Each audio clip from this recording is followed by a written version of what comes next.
Terima kasih Tuhan untuk malam yang indah. Ya, setiap waktu, setiap saat, setiap jam, setiap detik kami waspada. Segala sesuatu terjadi dengan cepat, segala sesuatu bagikan uap air. Sebentar kelihatan, sebentar sudah tidak kelihatan. Maka dari itu, ajari kami untuk dekat akan Tuhan. Ajari kami untuk mempersiapkan diri kami jauh lebih baik. Terima kasih ya Tuhan untuk malam yang indah kalau Engkau hadir. Ya, malam hari ini memberikan kekuatan sekali lagi untuk keluarga yang ditinggalkannya. Sungguh kami bangga untuk Om Wempi Tuhan. Saat menghadapi maut dia tidak pernah takut. Tapi dia mengatakan, aku sudah siap. Inilah seorang ciri-ciri anak Tuhan. Tidak pernah takut saat menghadapi maut. Karena mereka tahu hidup kami di sini hanya sementara. Soon or later, kami sendiri yang juga akan menghadapi yang sama. Jika seseorang mengakhiri pertandingan dengan baik dan benar, maka kami akan mendapat pahala. Dan kami sangat yakin malam ini, anak-Mu Om Wempi sudah bersama-Mu Tuhan. Terima kasih Tuhan, sungguh kasih setia-Mu yang luar biasa. Sungguh anugerah-Mu yang luar biasa. Yang beginilah yang perlu kita contoh untuk hidup takut akan Tuhan. Dia selalu mendengarkan firman, duduk, dan dia ada di gereja. Dan bahkan sebelum akhir hayatnya, dia ikut perjamuan. Mengaku tubuh dan darah Yesus. Bukan suatu lambang, tetapi tubuh dan darah Yesus menjadi satu dengan mereka. Dengan tubuh Om Wempi. Kami percaya Tuhan, hari ini hari sukacita besar yang luar biasa bahwa Om Wempi sudah mengakhiri pertandingan dengan kemenangan. Terima kasih Bapa, terpujilah kekal sampai selama-lamanya. Semua katakan, amin. Silakan duduk saudara. Shalom. Terima kasih untuk kehadiran saudara yang malam hari ini, di mana kita sama-sama mengetahui bahwa Om Wempi sudah dipanggil Tuhan ke surga. Saya yakin sekali dan sangat percaya saudara, karena setiap kematian anak-anak Tuhan itu berakhir harus dengan kemenangan. Amin. Anak-anak Tuhan tidak boleh berakhir dengan suatu kekalahan. Kalau kita mengerti bahwa manusia hidup itu harus mempersiapkan diri untuk mengakhiri suatu pertandingan. Pertandingannya apa? Yaitu kematian. Kita harus muncul sebagai seorang juara. Kita harus muncul harus seperti seorang pemenang. Ya. Seringkali kita ini takut sekali kalau yang dibilang kematian. Kita ini tidak tahan menghadapi kematian. Saudara, saya melihat satu ibu lagi, saya ingat jadi cerita di mana satu jemaat di San Francisco, hal yang sama. Dia menderita kanker di dalam hidupnya dan dia tidak mau miss di dalam gereja. Dia paksakan dirinya untuk datang ke gereja.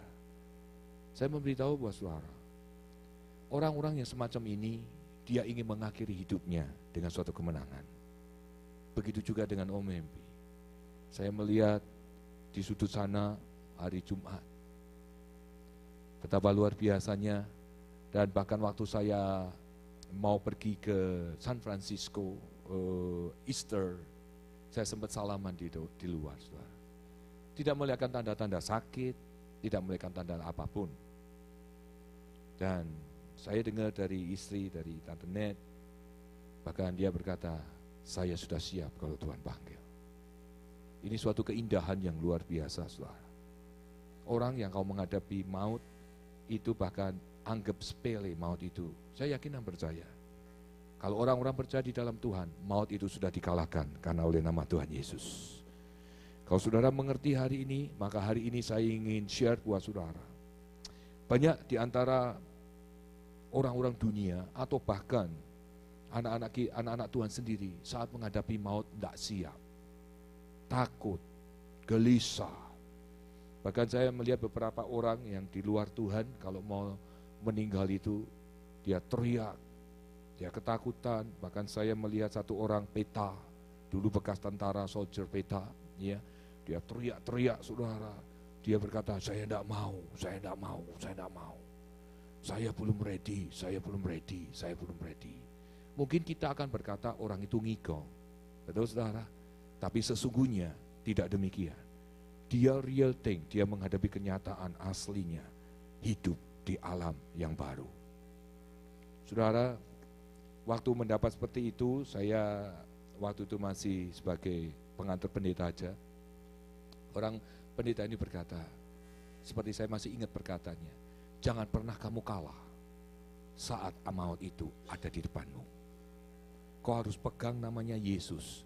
Sewaktu kamu hidup, kamu harus lakukan dengan sungguh-sungguh takut akan Tuhan. Maka waktu maut itu datang, kamu tidak perlu teriak dan tidak perlu takut. Kenapa? Karena Tuhan sudah di sampingmu. Biar malam hari ini kita mau belajar arti sebuah kehidupan. Kehidupan kalau menurut saya saudara ada dua. Artinya lahir.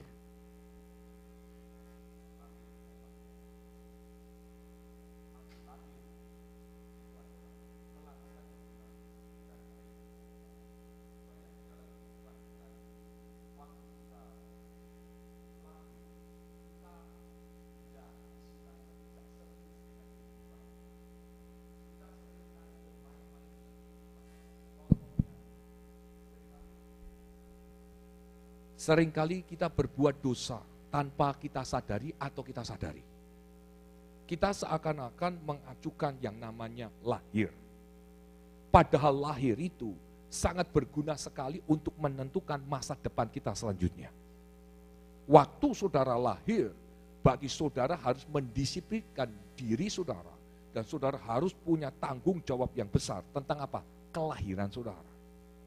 Makanya tidak ada di dalam dunia ini yang tahu apakah lahir di dunia. Tidak ada. Betul saudara? Semua tidak ada. Nah makanya saya memberitahu buat saudara, waktu saudara lahir, saudara harus be careful, berhati-hati. Menggunakan kelahirannya itu dengan apa? Dengan yang benar. Kalau saudara tidak pernah menggunakan kelahirannya dengan benar, hidup itu tidak mundur, tapi apa? Maju. Saya pun kalau melihat dulu, saya menyesal saudara. Menyesalnya apa? Kalau waktu saya lahir, saya buru-buru langsung terima Tuhan Yesus. Kenapa harus nunggu dulu sampai happen, baru kita terima Tuhan Yesus? Kenapa tidak sampai happen? Kita akan enak ikut Tuhan Yesus. Itu pun menyesal. Apalagi kalau penyesalan kita saat-saat menghadapi kematian. Sangat mengerikan sekali bukan saudara? Nah itulah yang membuat banyak anak-anak Tuhan atau orang yang di luar Tuhan waktu meninggal pada ketakutan. Hal yang sama saudara, saya cerita orang tua saya sendiri sama. Berkali-kali dia ngomong pada saya, Gunawan, kamu harus cari Tuhan. Nanti kalau kamu mati, jangan sampai kamu takut. Mungkin orang enggak peduli tentang hidup, tetapi waktu mati nanti, kamu betul-betul bertemu aslinya. Betul-betul kamu ketemu aslinya. Saya masih enggak ngeh. Saya hanya bilang kepada mama saya gini, jangan terlalu fanatik lah jadi orang Kristen, biasa-biasa aja. Mati ya sudah mati. Enggak saudara, orang mati masih ada kehidupan selanjutnya. Saudara jangan pikir hanya sekedar mati. Karena tujuan kita dilahirkan adalah melakukan sesuatu yang benar. Dan apa saudara? Untuk ngapain? Untuk menyenangkan Tuhan. Nantinya arti mati itu mendatangkan apa? Sebuah pahala. Pekerjaanmu selesai. Kamu terima bagiannya nanti kalau sudah kau mati. Makanya tadi di depan saya katakan lahir itu ada dua hal. Hidup itu ada dua hal. Lahir sama mati. Kalau saudara lahir, berarti saudara harus melakukan yang baik dan yang benar. Waktu saudara meninggal, saudara harus mendatangkan pahala untuk siapa? Bukan hanya untuk dirimu, tapi untuk Tuhan. Nanti Tuhan akan memberikan sesuatu kepada saudara karena saudara sudah menyelesaikan pekerjaanmu dengan baik dan benar, maka kamu akan memperoleh hidup yang kekal. Contohnya apa saudara? Contohnya boleh lihat saudara buat Bapak Alkitab buka di Filipi 2 ayat 6, 10, 11. Filipi 2 ayat 6 sampai 10, 11 itu Yesus itu tidak melihatkan dirinya siapa. Tetapi kalau saudara lihat dan perhatikan dengan baik Filipi 2, 6 sampai 11 itu dia mengosongkan dirinya hingga dia diremukkan hidupnya dan dia mengosongkan dirinya, dia menderita dalam hidupnya. Kenapa saudara? Karena mau hidupnya yang benar. Betul saudara? Jangan kita hidup hanya melampiaskan hasrat dan hawa nafsu kita. Dan sampai akhirnya ayat 10-11 itu kalau sudah baca, dia dapat pahala. Semua lutut akan bertelut, saudara. Kenapa? Itulah dia menyelesaikan hasil pekerjaannya sewaktu Yesus hidup di dunia dengan benar dan baik. Pertanyaannya bukan kepada orang yang ditinggalkan keluarga, tapi pertanyaannya malam ini pada diri kita sendiri. Lahir saudara itu apa yang kita kerjakan di dunia itu apa? Kalau saudara tidak mengerti apa yang saudara buat, nah makanya firman Tuhan berkatakan, hidup manusia bagaikan uap air. Kalau saya lihat Om Wenbri prosesnya begitu cepat ya, Tante Net ya, cepat sekali. Fast, saudara. Bayangin, saya juga berpikir, saudara, kita paling enak hidup seperti itu, mati seperti itu, fast, nggak usah nunggu terlalu lama. Iya, saudara. Kenapa, saudara? Karena apa? Kalau kita langsung fast gitu, enaknya shoot seperti naik roket, saudara. Boom, lus, hilang. Kenapa? Karena kita bakal terima pahala cepat. Saudara lihat nurse-nurse yang suka lihat orang yang ditaruh di tempat compilation yang memang sudah tidak ada harapan, saudara. Lihat, saudara. Kau akan nemui banyak hal. Ada yang teriak, ada yang takut. Waktu kami besok Pak Andre pun, hal yang sama, saudara. Orang mau diduain berkata, no! Bayangin, sangat kasihan sekali, saudara. Makanya kadang-kala kita itu tidak tahu apa arti lahir. Tidak ada satupun orang yang hidup di dunia tahu bakal dirinya lahir. Makanya di depan saya katakan, yuk contohlah Yesus. Yesus lahir itu berguna sekali hidupnya. Amin. Saudara harus belajar hidup itu berguna. Yang baik, bukan untuk berguna diri saudara sendiri, tapi berguna untuk kemuliaan nama Tuhan. Sebab Tuhan yang akan memberi upah saat saudara meninggal. Kalau saudara mengerti ini, nah saya akan membawa saudara lebih masuk lagi. Saudara, buka dikatakan Pengkhotbah pasal yang ke-7. Ini yang akan saya ajak saudara merenungkan sedikit, saudara. Supaya kita mengerti dan kita tahu. Pengkhotbah pasal yang ke-7, ayat yang pertama, ngomong gini, saudara. Nama yang harum lebih baik dari, saya ulang saudara ya, nama yang harum lebih baik daripada, pertanyaan saya, minyak kan mahal, dibeli pakai uang, tapi nama, yuk, saya mau beritahu, kenapa kita berkata nama yang harum lebih baik, karena berguna. Nama itu berguna, ada manfaatnya. Kenapa? Karena oknum yang melakukan. Oknum pribadi itu yang memancarkan kehidupan. Makanya Yesus menyontohkan kepada kita semua, ini loh cara aku hidup. Seperti ini. Aku lahir untuk mati, diolok, dihina, ditikam, dihancurin. Betul, saudara? Tetapi aku tidak pernah marah. Aku tidak berbuat dosa. Coba malam hari ini, saudara. Makanya ayat ini akan berguna buat kita dan akan ngerti. Apapun yang terjadi buat saudara, itu selalu baik adanya. Saudara jangan bingung, saudara jangan bimbang. Waktu kematian itu ada, saudara lihat, namaku berguna akan Tuhan. Namaku harum di kerajaan surga. Dosaku sudah dihapus di kerajaan surga. Aku sudah melihat kemuliaan Tuhan. Makanya dia ngomong begini ayat berikutnya. Pada hari kematian lebih baik daripada kenapa? Karena kelahiran itu kita akan menghadapi banyak hal yang disebut sebuah kehidupan. Namanya kematian, saudara sudah menyelesaikan garis finish. Sudah tidak ada lagi. Yang namanya masalah yang kita hadapi tidak ada lagi. Mereka sudah selesai. Mereka sudah menang. Nah sekarang menang atau kalah, selesai atau tidak, itu tergantung dari siapa? Oknum itu sendiri. Betul, saudara? Nah oknum ini, yang tadi saya katakan, manusia inilah yang harus mempertahankan, yang harus mempertanggungjawabkan, yang artinya sebuah kelahiran. Nah kelahiran itulah seharusnya dibuat sama saudara, sama saya, yang benar dan yang baik. Waktu saudara mati, berarti sudah menyelesaikan pekerjaannya siapa? Tuhan. Makanya tidak ada ketakutan. Tidak ada kekhawatiran. Tidak ada kepanikan. Waktu orang tua saya berkata, one day kamu akan mengalami yang sama, Gunawan.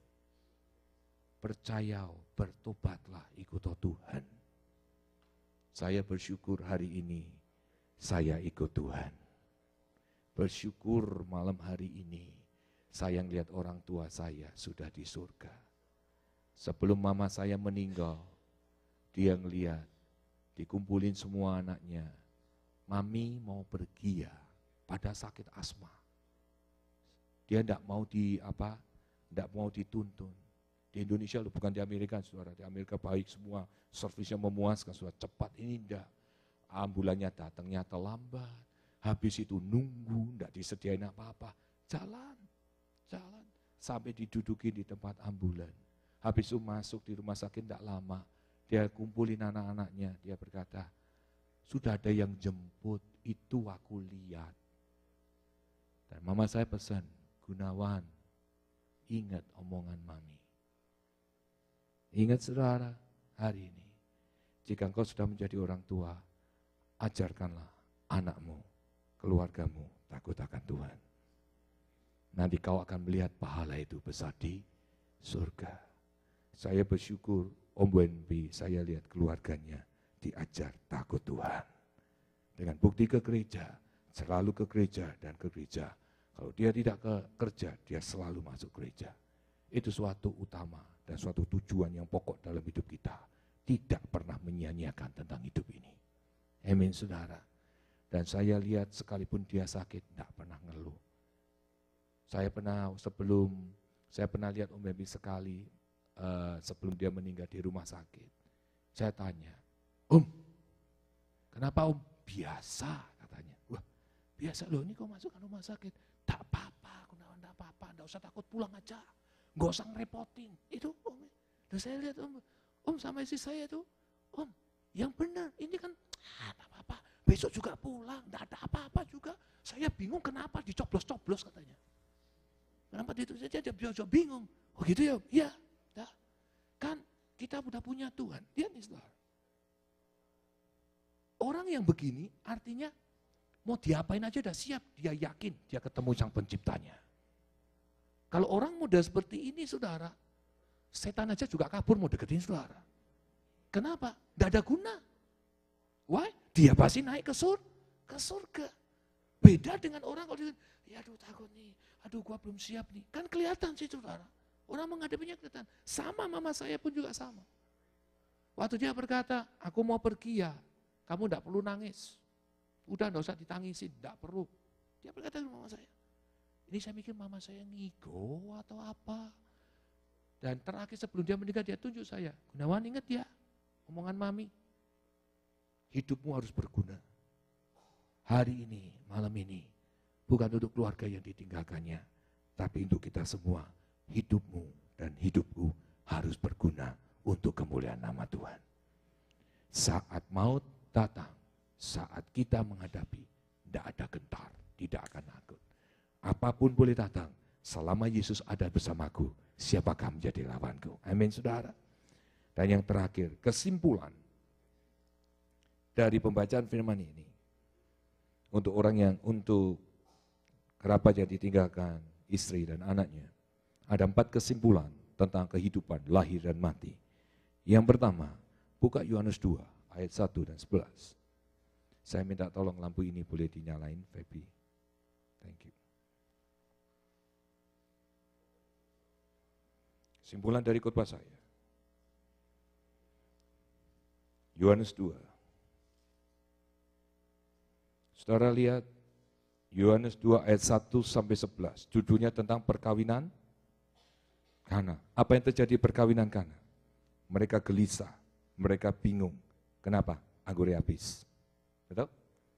Dia panik dengan apa yang keadaan ini. Dia, Om Wempi, tidak pernah takut dan tidak pernah panik saat maut itu menjelang. Yang pertama, kesusahan semuanya sudah teratasi karena ada Tuhan Yesus. Ingat itu saudara. Jadi orang Kristen, jangan pernah takut dengan maut. Maut sudah dikalahkan di bawah kaki orang benar. Saudara tidak perlu takut lagi. Kenapa? Roh yang ada di dalam dirimu lebih besar daripada roh dunia. Engkau bukan bilang dunia, tapi engkau bilang Tuhan Yesus. Hari ini, kau lihat di dalam perkawinan Kana, Yohanes 2, 1-11. Di dalam dunia selalu panik, orang dunia selalu panik. Anak Tuhan gak boleh panik. Semua kesusahannya, semua penderitaannya sudah teratasi. Dan yang kedua, Yohanes 11.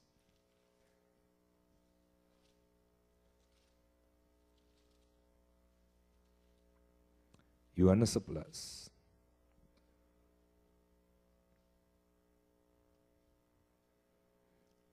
Ayat ke-43 dan 44. Begini bunyi firman Tuhan. Dan sesudah berkata demikian, berserulah ia dengan suara keras, Lazarus, marilah keluar. Orang yang telah mati itu datang keluar. Kaki dan tangannya masih terikat dengan kain kapan dan mukanya tertutup dengan kain peluh. Kata Yesus pada mereka, bukalah kain-kain itu dan biarkan ia pergi. Sudah ngerti ceritanya ini? Mati, orang mati dibangkitkan. Yang kedua, kesimpulan tentang kehidupan, lahir dan hidup adalah air matanya sudah terobati. Hari ini Om Wempi menerima pahalanya dengan sukacita. Nanti maksud saya saudara, justru kita yang hidup ini, Om Wempi berkata, ayo, aku sudah menang. Ayo kamu, terusin. Cuma kita nggak dengar. Betul saudara? Ini pernah kejadian saat saya dibaptis. Dibaptis. Saya tidak pernah percaya dengan pendeta, mohon maaf, hari ini jadi pendeta saya. Ya, saya tidak pernah percaya sama orang setelah. Tuhan aja tidak percaya saya. Tetapi waktu dibaptis, itu betul-betul real thing in my life. Spirit saya keluar, roh saya keluar dari jasad saya. Dan saya lihat orang banyak, saya teriak-teriakin, tidak ada yang dengar, saya lihat. Wah, saya sebutin satu-satu saudara. Sama hari ini mungkin sudah enggak lihat, mungkin Om Wempi di sini. Hei, ayo, maju terus, tenang aja, aku sudah di surga, jangan khawatir. Saya juga teriak, hei, ini Gunawan, enggak ada yang dengar. Hanya tiba-tiba aja saudara, singkat cerita, satu orang itu datang, wajahnya putih, terang benderang.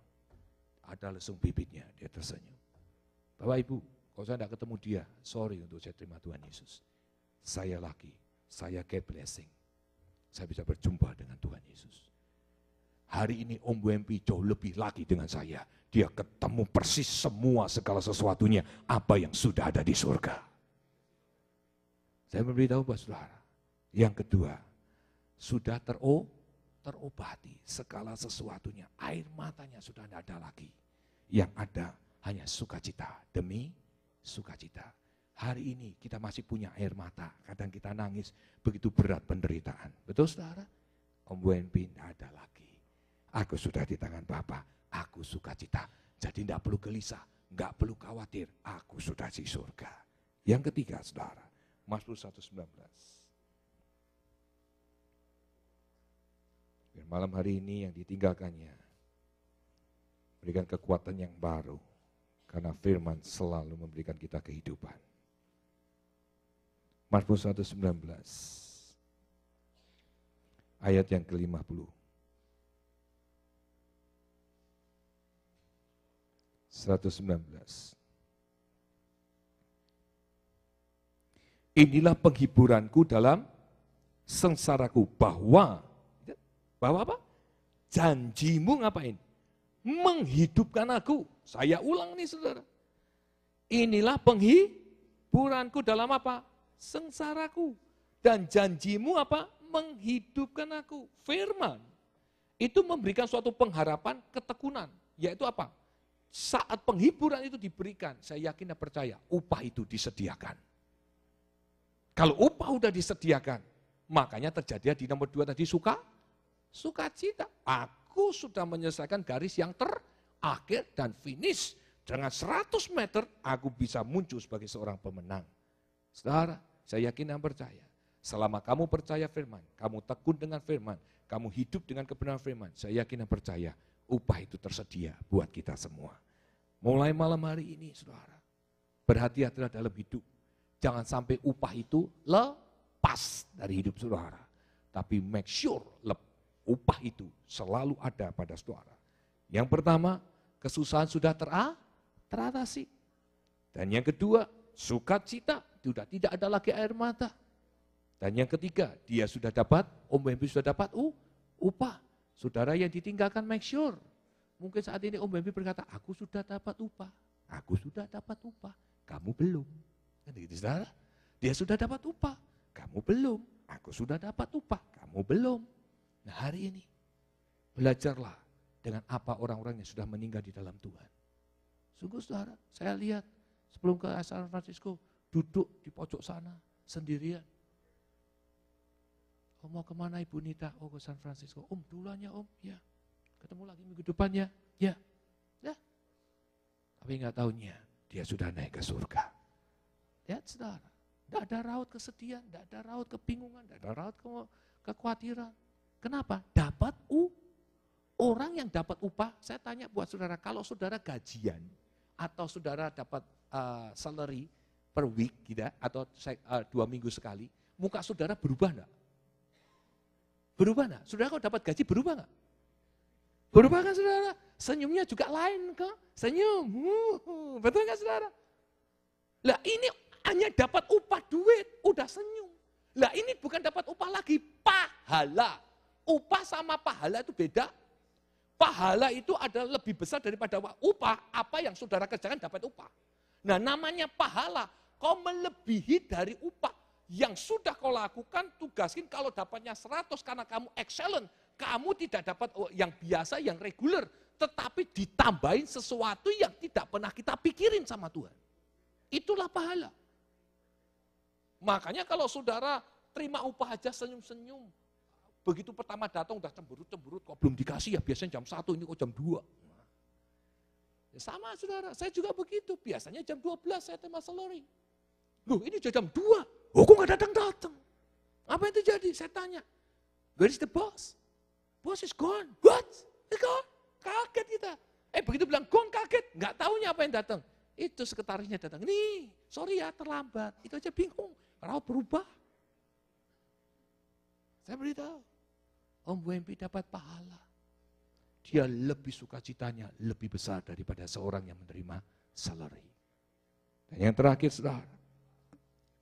Lihat nih, perhatikan baik-baik orang yang mati dalam Tuhan. Yohanes 14. Wow.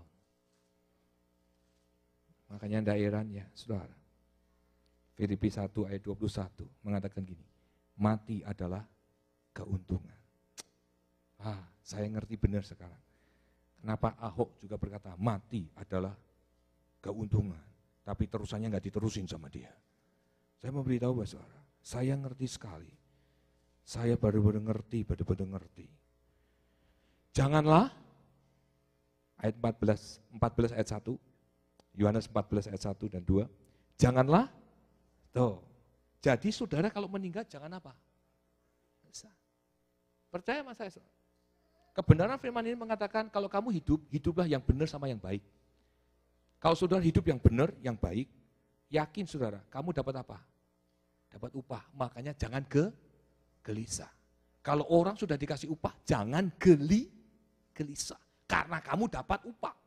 Orang yang gelisah artinya orang yang belum menerima upah. Terus dikatakan, percayalah kepada siapa?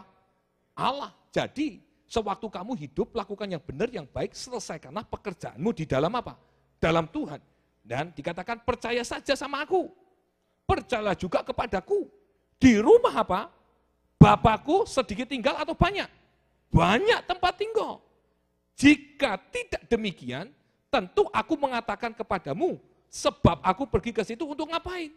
That's it. Ngapain? Menyediakan apa? Tempat. Untuk siapa? You and me.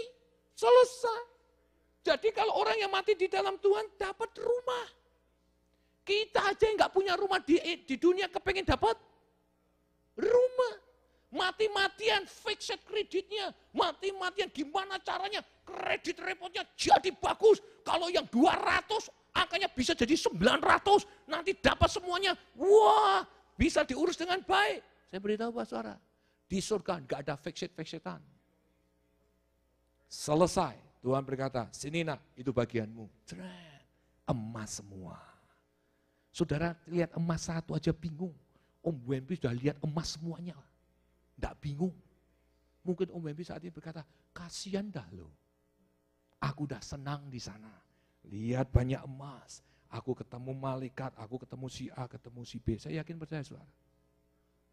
Karena saya mengalami sama orang tua saya dan mertua saya. Dan saya banyak orang melihat orang mati dan saya paling senang orang melihat orang mati. Kenapa? Cara mereka meninggal, cara mereka dijemput. Saya melihat satu ibu, oma-oma dari, mohon maaf, tidak kenal Tuhan. Saya dipanggil awalnya dan saya tutup dengan kesaksian ini saudara. Dan saya hanya berkata, Oma, apa yang Oma lihat? Lihat nih saudara, aku lihat semuanya gelap. Loh, ini terang, ada lampunya. Aku semuanya gelap. Aku ketakutan. Kenapa Oma takut? Saya tanya, udah terima Tuhan Yesus belum? Belum. Hidupnya gimana? Enggak mau. Mohon maaf ya, stubborn, keras kepala. Bayangin saudara. Sudah mau meninggal, enggak mau Bayangin saudara. Makanya saya memberitahu Pak Saudara, nama Tuhan itu sangat berharga dalam kehidupan setiap orang manusia yang mau hidup. Jangan sia-siakan, jangan sakitin hati Tuhan dengan gaya tingkah laku hidup kita. Tapi sungguh-sungguhlah disiplin akan hidup ini. Saya hanya berkata, Oma, mau semuanya jadi terang enggak? Omanya berkata, saya enggak tahu bicaranya. Saya enggak perlu Oma tahu. Mau enggak jadi terang? Dia jawabnya, puji Tuhannya, mau Oma. Terima Tuhan Yesus hari ini Oma. Kau akan lihat terang benderang. Pak, itu firman ini ya dan amin saudara. Makanya kadangkala orang Kristen yang mohon maaf saudara, hanya rutinitas ke gereja.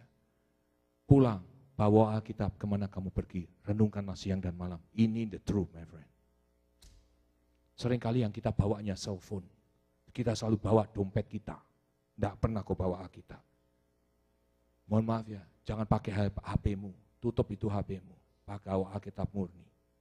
Saya akan berikan tahu, saya sudah punya 4 Alkitab yang diganti semuanya. I get it, saya punya. Harinya itu sudah sangat dekat. Saya tahu, saya orang kolot oleh elektronik. Iya, saya understand. Tetapi saya tidak pernah lupa untuk membawa Alkitab. Hari ini saya mau beritahu kepada saudara. Waktu ibu itu terima Tuhan sebagai Tuhan dan Juru Selamat pribadi. That's it. Dengan mulut mengaku, dengan lutut Yesus Kristus Tuhan, diselamatkan. That's it. Begitu selesai, berdoa. Tidak lama kemudian, tidak ada 1 menit. Dan dia teriak, is light and bright. Is light and bright. That's it. Satu hal yang saya mau pesan buat saudara hari ini. Alkitab itu betul-betul nyata. Yang pertama, buat kita yang ada malam hari ini, tempat ini, bukan suatu kebetulan. Dan saya yakin dan percaya, di mana Tuhan memanggil Om Wempi, Om Wempi tetap menjadi berkat sampai akhir hayatnya. Sekalipun tidak ada tempat ini. Buktinya saudara hadir sampai ini, tempat ini. Suatu penghormatan yang terakhir. Dan hari ini pula firman Tuhan disampaikan. Hargai Tuhan Yesusmu. Jangan kau abaikan Tuhan Yesusmu. Bukan hanya sekedar simpati hadir di tempat ini. Tetapi pulang dari tempat ini. Berubahlah hidupmu. Sungguh-sungguh cinta Tuhan. Jangan pernah berdoa, baca Alkitab setiap hari.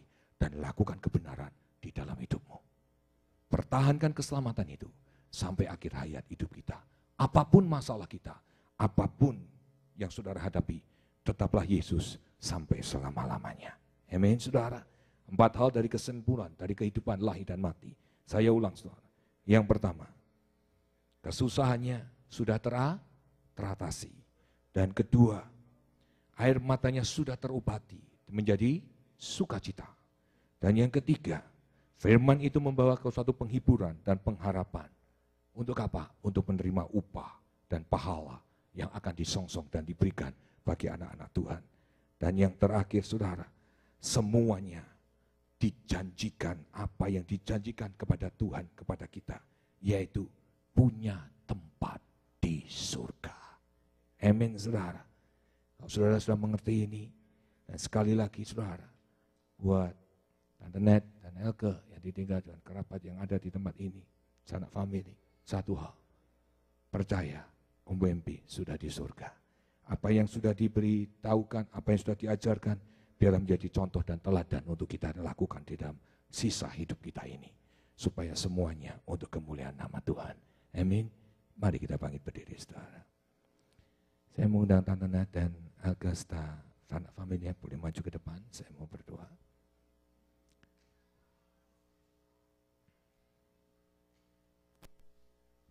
Kita akan nyanyi satu lagu.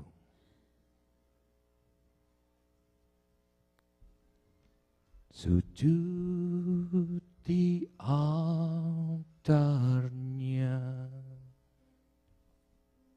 ku bawa hidupku, ku terima anugerahnya, ku terima anugerahnya, Dia ampuniku dan bebaskanku, Dia ubah hidupku, baharui hatiku, sesuatu terjadi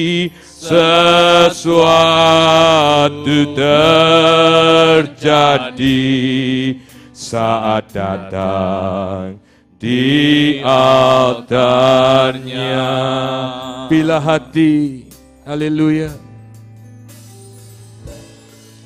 bila hati terasa berat, tak seorang pun mengerti bebanku. Ku tanya Yesus, apa yang harus ku buat? Dia berfirman, mari datanglah. Dia berfirman, mari datanglah. Dia selalu pedulikan aku. Dia selalu pedulikan aku. Ku datang Yesus, Dia pikul segala bebanku. Sujud di altarnya, sujud di altarnya, ku bawa hidupku, ku bawa hidupku, ku terima anugerahnya, ku terima anugerahnya. Dia ampuniku dan bebaskanku. Dia ubah Mengalilah Roh Kudus di tempat ini, berikan suatu penghiburan dan kekuatan yang baru. Harui hatiku, sesuatu terjadi, saat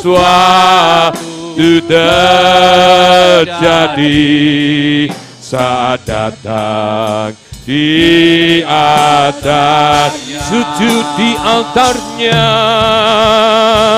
sujud di altarnya. Kami berdoa untuk Tante Net dan Elke, Tuhan. Terima kasih, suka dan duka selalu bersama Om Wempi. Apapun yang terjadi, Om Wempi selalu ada di sisinya sebagai suami, menjaga suka dan duka, saling berbagi, dan biarlah kasih anugerah Tuhan boleh turun dalam hidupnya. Saat ini Om Wempi sudah di surga, Tuhan. Terima kasih untuk pengajarannya yang sudah diberikan untuk istri dan anak-anaknya, untuk takut dan mengenang kebenaran firman Tuhan. Dan Hamba berdoa malam hari ini, berikanlah penghiburan, kekuatan, kasih anugerah Tuhan boleh turun. Dan kami percaya saat ini juga bahwa Om Wempi sudah di surga bersama Bapa di surga. Tuhan, dialah pengurapan yang baru, kasih yang baru, dan seorang Bapa itu ada di dalam keluarganya. Hamba berdoa malam hari ini, tangan-Mu memberkati, tangan-Mu menjamah, tangan-Mu melawat, tangan-Mu memberikan penghiburan, tangan-Mu memberikan suatu pengertian, tangan-Mu turut atas kehidupan keluarga yang ditinggalkannya. Tuhan, terima kasih untuk malam penghiburan ini, dan biarlah firman ini memerdekakannya. Firman ini memberikan kekuatan yang luar biasa, dan firman ini mengangkat kehidupan mereka kembali. Terus percaya Tuhan tidak pernah meninggalkannya. Mungkin saat ini Om Wempi sudah di surga, tidak bersama-sama Ibu dan Elke. Satu hal, Tuhan menjadi pengganti suami, Tuhan menjadi seorang bapa untukmu Elke. Biar kemurahan Tuhan senantiasa menjaga hidupmu, dan kami percaya penghiburan dari surga akan turun kepadamu malam hari ini. Demi nama Tuhan Yesus, pengurapan-pengurapan yang baru, roh sukacita, roh lawatan Tuhan terjadi dalam hidup mereka malam ini. Demi nama Tuhan Yesus, lindungi, jagai istri dan anak ya Tuhan. Di dalam nama Tuhan Yesus, pengurapan yang baru turun atas kehidupan mereka. Terpuji namamu kekal sampai selama-lamanya. Semuanya baik, amat baik, sangat baik. Sebab Tuhan Allah pengasih, maha penyayang, dan rencananya rencana yang masa depan penuh harapan. Hamba serahkan Tante Net sekali lagi ke dalam tangan-Mu. Demi nama Yesus, beri pengurapan, beri penghiburan dan kekuatan yang baru. Demi nama Tuhan Yesus. Amin. Dia ubah hidupku, baharui hatiku, sesuatu terjadi,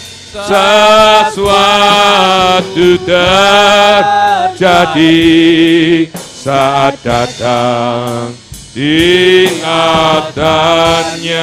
Sekali lagi hamba berdoa, kebenaran-Mu sudah disampaikan. Biarlah kasih setia anugerah-Mu boleh turun untuk kami semua yang hadir malam hari ini. Bukan untuk anak famili yang ditinggalkannya saja, tetapi untuk kami semua. Lahir hidup mempunyai arti dan tujuan.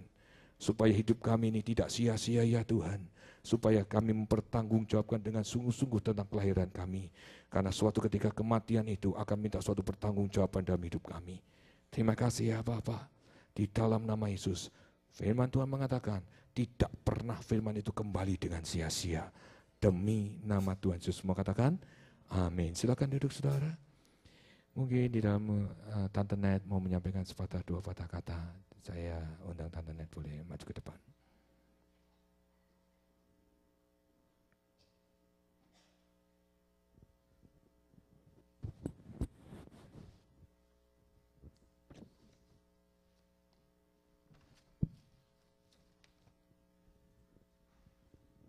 Shalom.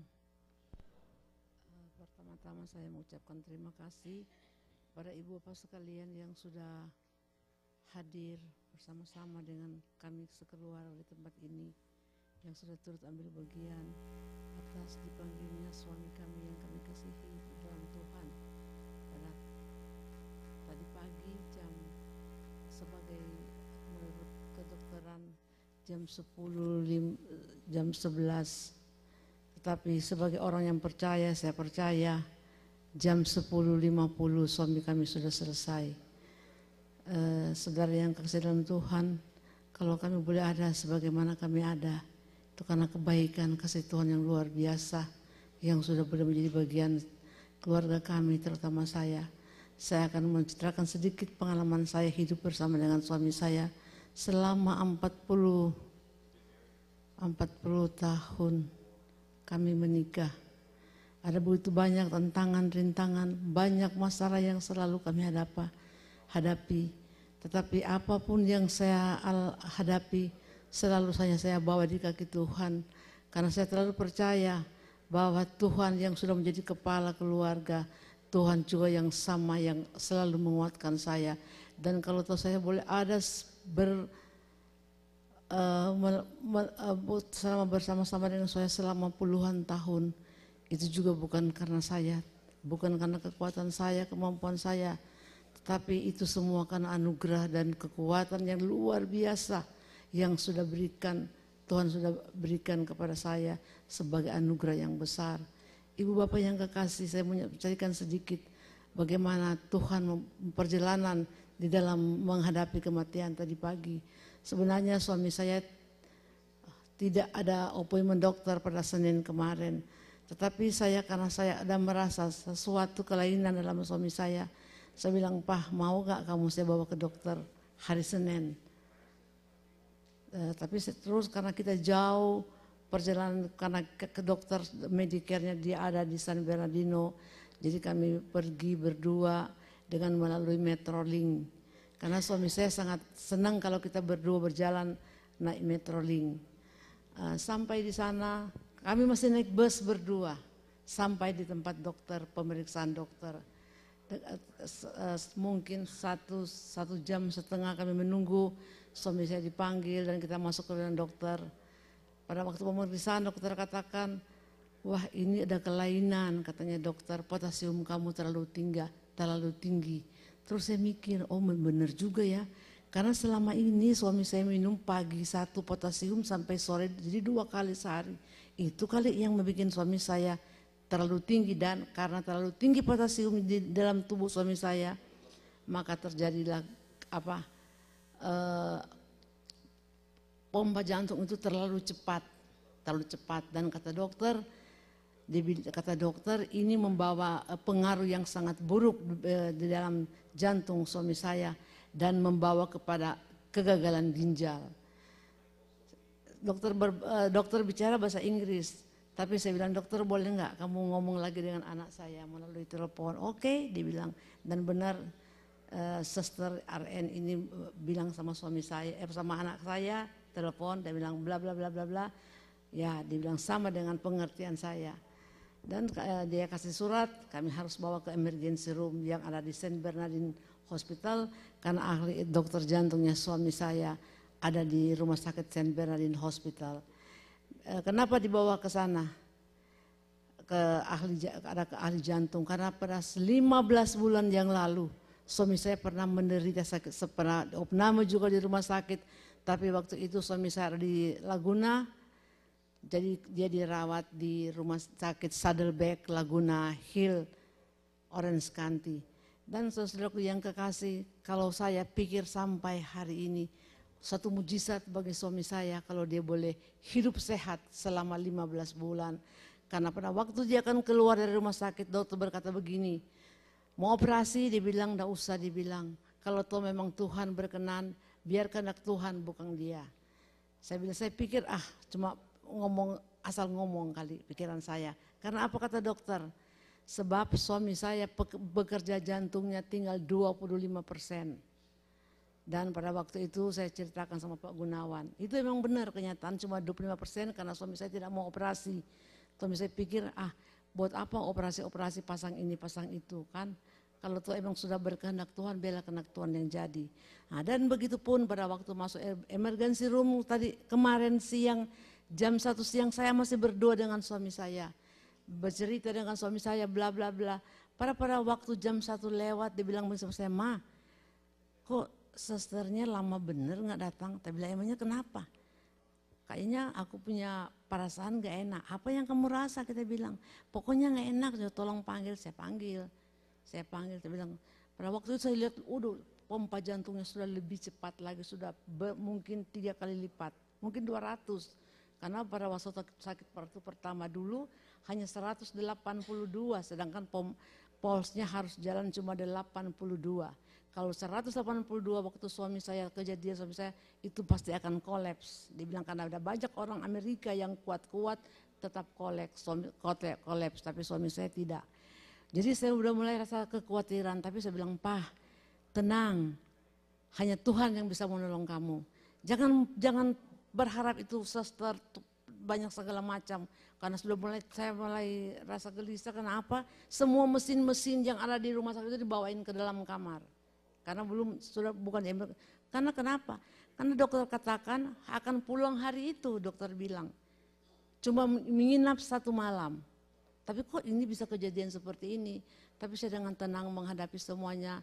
Dan pada waktu dokter lagi sibuk, ada satu nurse orang Indonesia, dia bercerita dengan saya, bilang, "Tante," dia coba pancing saya. Karena dia itu mau terjemahkan dokter yang bisa, karena mungkin di pikirannya orang Indonesia ini tidak tahu bahasa Inggris. Suami saya memang kadang-kadang nggak ngerti, saya suka ngerti. Cuma untuk mengatakan yang itu saya kadang-kadang nggak bisa.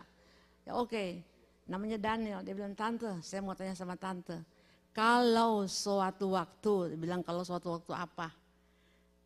Dia bilang jantung om berhenti. Tante mau bikin apa? Ya kalau kehendak Tuhan yang jadi kita mau bilang apa? Kan yang pegang jantung bukan mesin-mesin sana kita bilang. Yang pegang jantung kan Tuhan. Saya bilang begitu sama dia.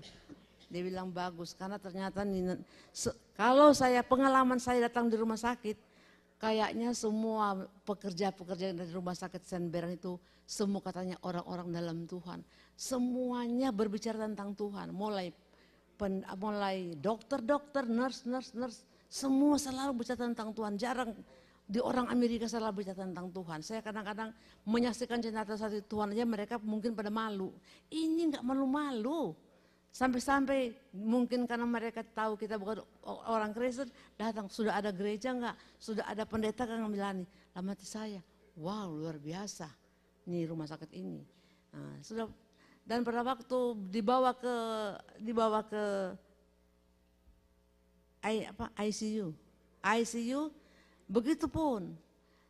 Sementara dipasang-pasang alat-alat segala macam, suami saya bilang begini, lihat, masih ngomong padahal sudah dipasang oksigen.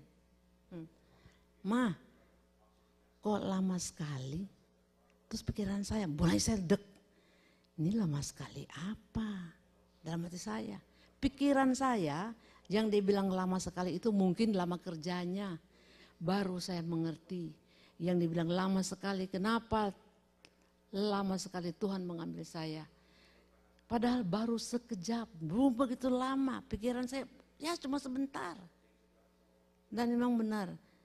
Pada waktu sementara dokter lagi sibuk-sibuk, saya turun ke bawah karena kemanakan saya telepon.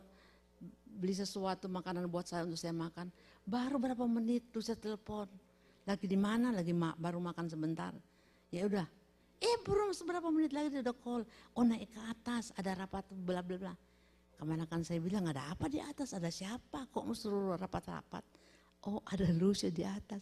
Pas kita naik, betapanya saya langsung. Oh my goodness, kita bilang ini pasti kejadian sesuatu sudah terjadi. Oh sudah semua, itu satu kamar udah penuh dengan mungkin ada 25 itu nurse dan dokter-dokter ada 5. Memang saya hitung ada 6 apa 5 tuh dokter di situ. Wah saya nggak ngerti bahasa kedokteran kalau begitu sudah apa? Ya mesti PR. Aduh Tuhan, saya bilang Tuhan kehendakmu yang jadi bukan saya. Dokter, alat-alat yang ada di dalam ruangan ini hanya sebagai alat untuk membantu, menolong. Tetapi saya percaya Tuhan, Engkau yang berdaulat atas tubuh suami saya. Itu saja. Dan benar, sudah kasih, sudah selesai semua daripada CPR. Suami saya sadar kembali. Saya bilang Tuhan terima kasih. Pada waktu kejadian dokter datang, setiap dokter menceritakan akibat-akibat dari apa yang akan terjadi apabila kejadian lagi kedua kali. Dia panggil saya, dia bilang tanya bahasa Inggris, kalau tuh sesuatu lagi terjadi dengan seperti yang tadi, apa yang kamu mau buat lagi? Saya bilang lagi sama seperti pertama, memang alat-alat ini hanya sebagai pertolongan untuk membuat suami saya mungkin lebih baik sedikit, saya bilang begitu. Tetapi saya kalau anak Tuhan jadi saya mau bikin apa? Saya tidak bisa berbuat apa-apa. Karena biarpun sudah pakai mungkin berapa puluh macam itu gantung-gantung obat-obat cairan-cairan dan segala macam. Itu semua nothing kalau bukan Tuhan yang beracara di dalam pekerjaan yang mereka lakukan saat itu. Karena kalau namanya sudah tercatat, tidak buat saya tidak ada satu manusia pun yang boleh menutup jalan kalau Tuhan sudah berkehendak hari itu. Itu yang membuat saya percaya. Dan saya bisa berkata seperti itu bukan karena saya sebagai manusia, saya itu lemah. Saya bilang percuma saya ikut Tuhan, percuma saya masuk gereja, saya amini apa yang kata firman Tuhan. Tetapi kalau saya tidak mampu melakukan, ya semua itu nothing. For apa? Ngadapi duduk di gereja, sedangkan pas menghadap begini kan saya tidak mampu. Orang Manado bilang. Jadi kalau tahu sampai saudara saya suka bilang, aduh Neti kamu kok kuat sekali. Saya bilang bukan saya, kamu jangan bilang begitu nanti Tuhan marah. Karena yang memberikan kekuatan buat saya menghadapi ini itu bukan saya. Tetapi roh yang ada dalam saya melalui Tuhan Yesus. Yang memberikan kekuatan baru bagi saya. Bukan saya tidak terharu dengan kepergian suami saya. Karena saya percaya suami saya sudah menyelesaikan kata firman Tuhan tadi. Pertandingannya sudah selesai. Dia sudah melakukan sampai garis finish kata Timotius Pak Gunawan. Harus kita melakukan sampai garis finish. Maka mahkota kemuliaan Allah akan menjadi bagian kamu. Dan saya percaya pada waktunya Tuhan akan mahkota kemuliaan Tuhan itu akan boleh menjadi bagian suami kami. Dan sebagai orang-orang percaya, biarlah apa yang pengalaman sedikit ini yang kita dengar bersama malam hari ini boleh membawa kita semua tetap siap sedia kapanpun Tuhan memanggil kita. Tuhan, I'm ready go with you. I'm ready. Because I know I go with Jesus. Raja di segala raja, Tuhan segala Tuhan. Terima kasih, itulah kesan saya sedikit. Dan saya mengucapkan banyak terima kasih sekali kepada Ibu Bapak yang hadir pada malam hari ini. Dan saya percaya itu bukan karena saya, tapi karena Tuhan yang membawa Ibu Bapak sekalian datang di tempat ini untuk menjadi penghibur, tentara-tentara surgawi, menghibur keluarga kami. Biarpun kami percaya Tuhan yang sudah terlebih dahulu menjadi penghiburan kami yang sejati, yang tidak akan pernah habis sampai Tuhan menjemput kita semua. Terima kasih, haleluya, amin.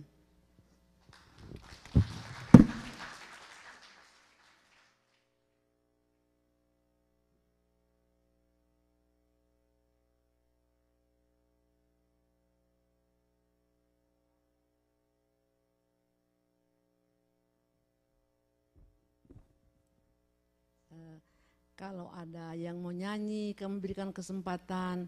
Kalau ada yang memberikan satu kata, dua kata dari, ya saya ingat dari Minsel, karena kami berasal dari Minahasa Selatan, kami persilakan pada malam hari ini karena sudah diizinkan oleh pendeta kami.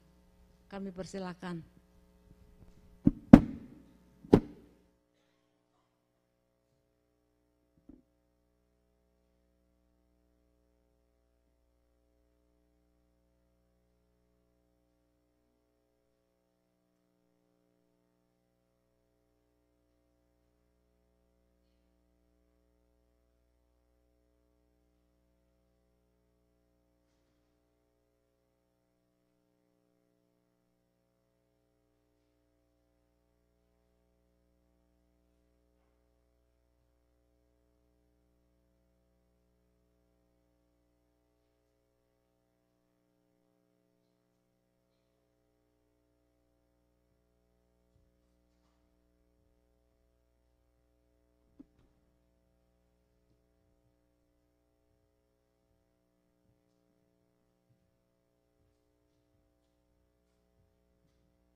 Kami yang ada di sini atas nama keluarga besar Minahasa Selatan, kami menyampaikan turut berduka cita kepada Ibu Neti karena suami yang kekasih sudah dipanggil Tuhan kembali ke pangkuannya.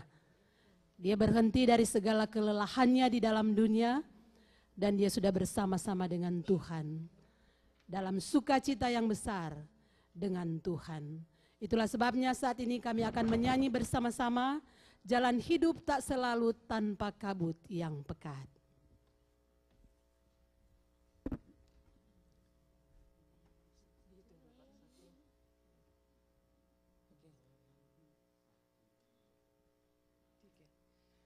Jalan hidup tak selalu tanpa kabut yang pekat, namun kasih Tuhan nyata pada waktu yang tepat. Mungkinlah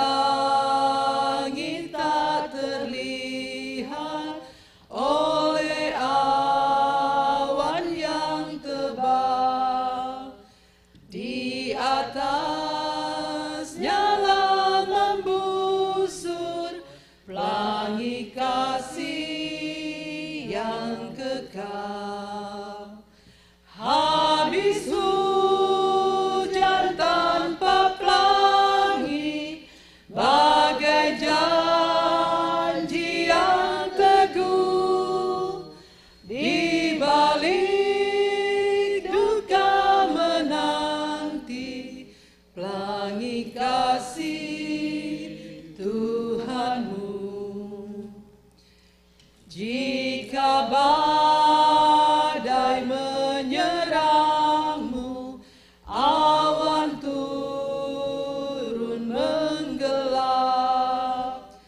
carilah di atas awan pelangi kasih yang tetap. Lihatlah warna-warninya, lambang cinta yang besar. Tuhan sudah beri janjinya, jangan lagi kau gentar. Habis hujan tanpa pelangi, bagai janji yang teguh. Di balik duka menanti, pelangi kasih Tuhanmu.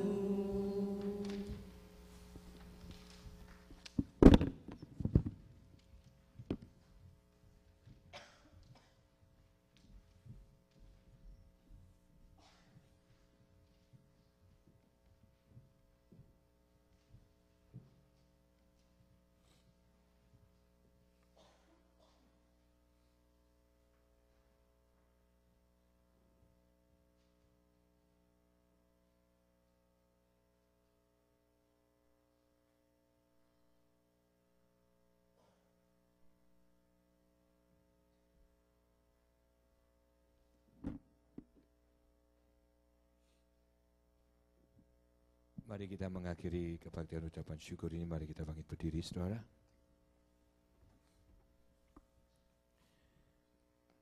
Terima kasih untuk kasih setia Tuhan. Terima kasih sekali lagi Tuhan untuk malam yang indah, supaya hidup kami berguna, lahir mati kami sungguh bisa mendapatkan pahala. Terima kasih Bapa, dan sekali lagi hamba berdoa untuk yang ditinggalkannya. Berikan penghiburan, berikan kekuatan ilahi turun dalam kehidupannya. Dan kami juga berdoa untuk semua orang yang hadir pada malam hari ini. Biar kasih karunia-Mu, khususnya kebenaran firman-Mu, ada di dalam kehidupan kami. Pulang dari tempat ini, biar kami hidup semakin hari lekat dekat akan Tuhan. Terima kasih Tuhan, terpuji nama-Mu kekal sampai selama-lamanya. Pulanglah dengan damai sejahtera kasih anugerah Tuhan. Ingatlah kebenaran firman Tuhan, maka barang siapa melakukannya dengan setia, maka engkau akan mendapat pahala daripada Tuhan hari ini, sekarang sampai selama-lamanya. Dalam nama Tuhan Yesus mau katakan, amin. Then sing my soul, my Savior God, to thee. How great thou art, how great thou art, how great thou art, how great thou art. Then sing my soul, hallelujah. Then sing my soul, my Savior God, to thee. How great thou art, how great. Terima kasih Tuhan, terima kasih. How great thou art, how great thou art, how great thou art, how great thou art, how great thou art. Hallelujah, hallelujah, hallelujah.